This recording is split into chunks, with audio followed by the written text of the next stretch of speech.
जब आखिरी टाइम ते अली सही आया हजरत उमर में आया जो किबला छा हुकुमा पाण फरमायो जो चोचो लाया सुभान अल्लाह बाबू मन करीम जो चोचो ला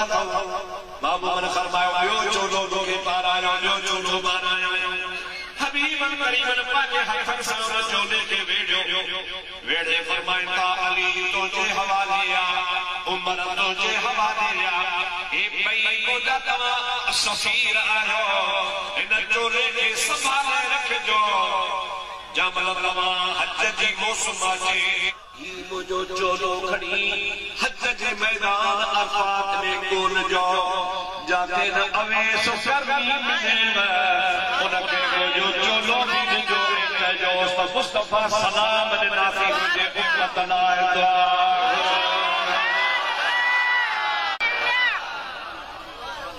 अवेस करनी के सहाबी नाहे सहाबी उन्हीं के जेको आज को रसूलुल्लाह जी ज़ियारत करे महबूब जे हथ ते हथ रखी कंगो पड़ी बैयत करे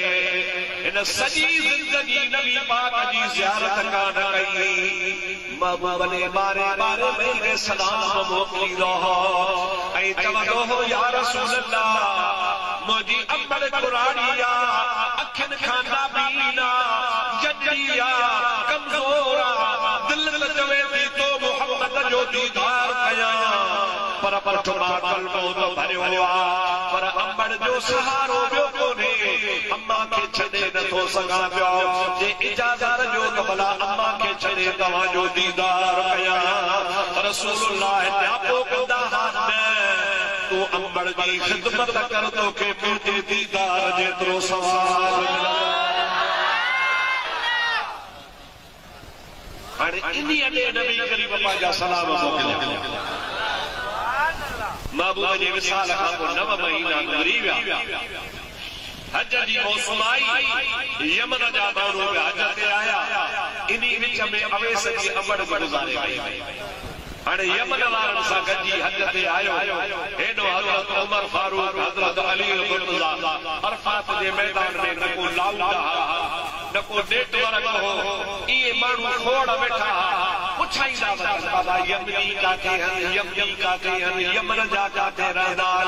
ॿुधायो यमन जा माण्हू हेॾे वेठा हज़रत उमर ऐं हज़रत अली ॿई उन्हनि वटि हली विया बाबा यमन जा आयो चईंसि हाओ भला यमन में ॻोठ करन जे तव्हांजे ॻोठ करन में हिकिड़ो शख़्स रहंदो आहे जो नालो आहे अवेस उन सां मिलणो आहे नबी करीम पाक ॿिन्ही साहबनि खे इहो बि ॿुधायो हो त अवेस जी निशानी तव्हांखे ॿुधायां उनखे कोढ़ जी बीमारी थी पई सॼो पंगु थी वियो वो हिन पंहिंजी माउ खां दुआ कराई अल्लाह उनजो सॼो मर्ज़ ख़तम कयो पर कुल्हे रुपए जेतिरो निशान अञा बाक़ी आहे इहा निशानी आहे जो अवेस करणी आहे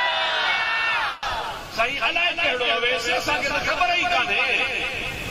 हिकिड़े चयो हा हिकिड़ो मजनून हद चरियो आहे उहो अवेस नालो आहे अरफात जे ॿाहिरि असां यमन वारनि जा ठथो खपड़नि में बीठो चारे ॿई साहबी उन रवाना थिया परे खां ॿिन्ही खे ॾिसी चवण लॻो हज़रत अवेस जी जमल हज़रत उमर ते नज़र पई ऐं मौला अली मुश्किल कुशा ते नज़र पई खिली पियो चवे भली करे आया मुंहिंजे महबूब जो पैगाम खणी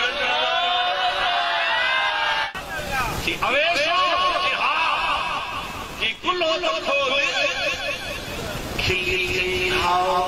मुझे महबूब तव्हांखे ॿुधायो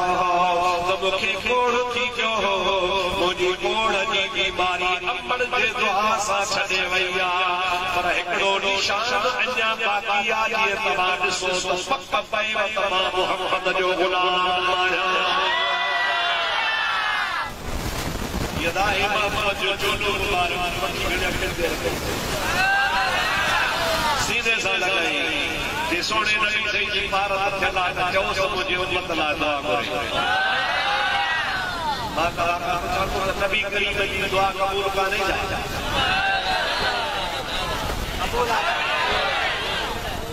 अवेसा का जो दुआ बनाए वो मौलवी किथे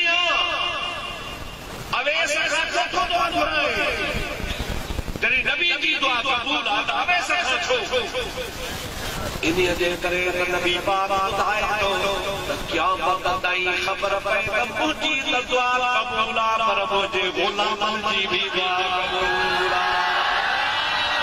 अवेस वारो कर दुआ करो बीहो बिनी खे बि आरे खपड़ उन में अंदर लगे सजदे में नबी पाक जे उम्मत लाइ दुआ करो।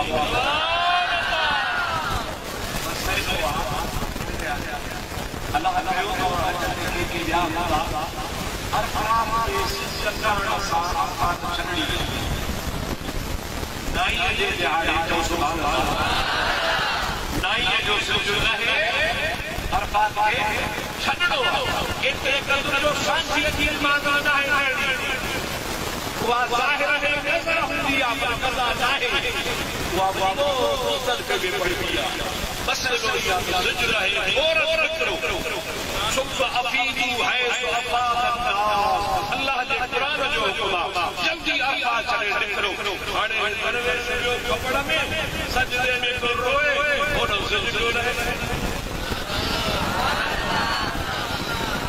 हजरत उमर परेशान हजरत अली परेशान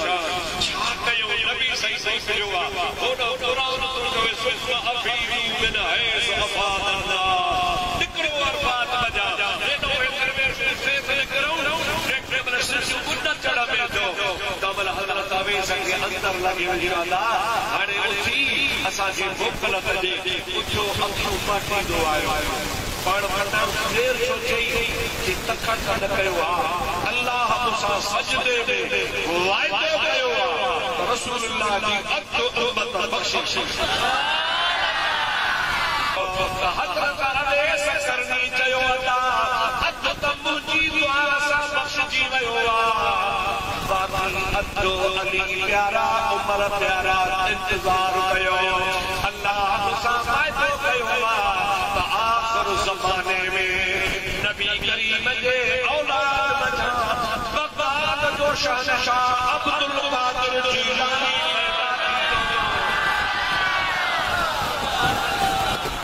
अधु बाक़ी उम्मत उन्हीअ जे दुआ सां बख़्शिजी। कयो या अल्लाह वो अब्दुल कादिर के अल्लाह ताला जल्लल्लाहु अमर वालो फरमायो वो जो लाडलो दो जे मोहम्मद जो लाडलो अल्लाह ताला ने यो मकाम अता फरमायो जो बाबा अज़्ज़त तआला दुआ को क़यामत तक मुस्तफा जी उम्मत बख्शे वो दस्तगीर या बरीदो आयो या मेरा नबी या मुझे पीर जड़ो गजो पीर लया मुझे पीर जड़ो गजो पीर लया तर थोड़ मगर दस्तगीर लया तर थोड़ मगर दस्तगीर लया इंशाअल्लाह ताला असांजा हक़ हूंदा दस्तगीर जी दामन होंदी महबूब सुभानी जी दामन होंदी बेड़ो करी जे गुंडड़ीअ जा बेड़ा तारा वो असांजो बि